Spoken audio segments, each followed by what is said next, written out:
Je m'appelle Marion et je suis parfumeur. Alors j'ai fait une licence de chimie. Après cette licence, j'ai intégré l'ICIPCA, qui est une école qui forme au métier de la parfumerie et aussi de l'aromatique alimentaire et de la cosmétique.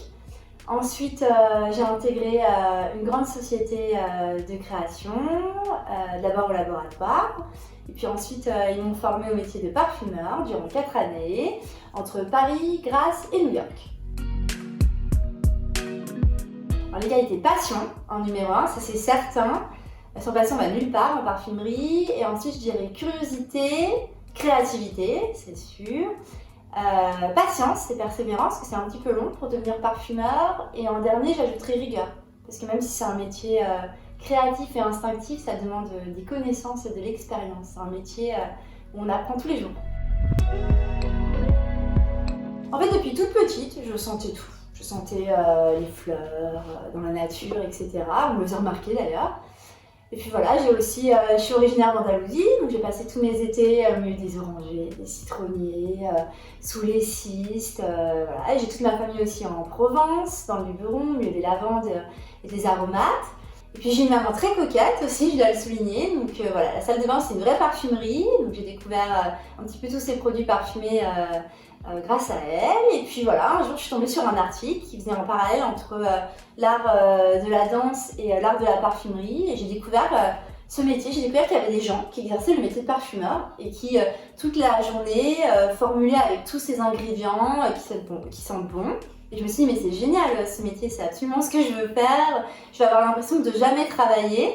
Et voilà, un petit peu comme La Petite Marie, je ne sais pas si vous connaissez ce livre qui a été adapté aussi en film, Le Jardin Secret. Voilà, elle trouve une grande clé qui ouvre les portes d'un jardin secret. Et moi, j'ai découvert le jardin de la parfumerie et je ne l'ai plus quitté. Alors ça, c'est une très bonne question, parce que les gens ne le savent pas forcément, mais toutes les marques n'ont pas des parfumeurs maison, c'est même assez rare.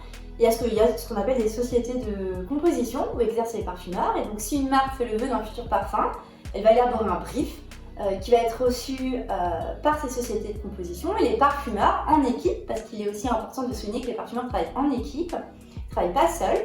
Ils vont élaborer, ils vont répondre et soumettre leur vision olfactive pour répondre au mieux à ce brief. De là se lance une compétition, donc il faut avoir aussi le goût de la compète pour être parfumeur.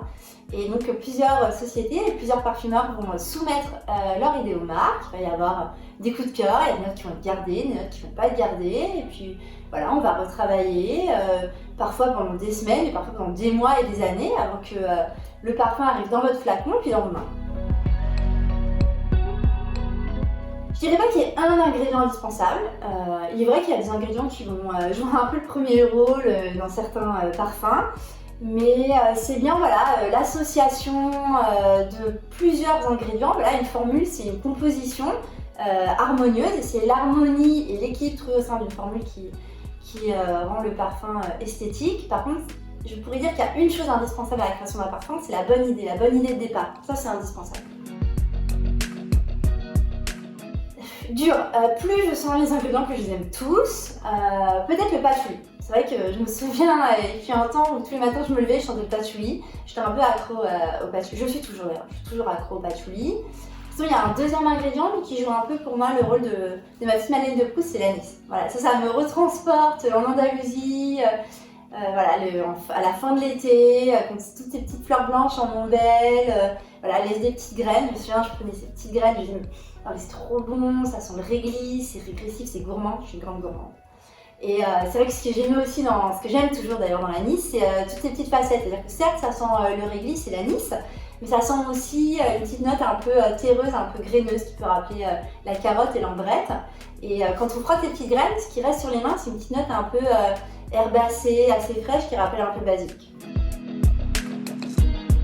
Alors avant même d'être un enfant, puisqu'il a été prouvé qu'après les fonctions cutanées, ce sont les appareils gustatifs et olfactifs qui se mettent en place dès le 3e mois de grossesse. Donc en fait, un fœtus, c'est déjà sentir, reconnaître des goûts et reconnaître des odeurs. Important, je dirais même magique, puisque l'odorat, c'est le seul sens qui vous amène dans des endroits du cerveau où les autres sens ne vont pas. Le bulbe olfactif, en fait, se trouve juste à côté de l'hippocampe. Donc quand on sent, on active l'hippocampe, donc ce centre de l'instinct et de la mémoire. Voilà, l'hippocampe, c'est ce centre magique qui photographie tout, là où la mémoire à court terme passe à la mémoire à long terme. Donc c'est pour ça qu'en fait, quand on sent, on ressent, on vit, et parfois on revit des souvenirs, ça peut nous consoler, ça peut nous transporter dans le temps, mais ça peut aussi nous transporter ailleurs géographiquement, parce que ça ravive plein de souvenirs, c'est un vrai vecteur d'émotion.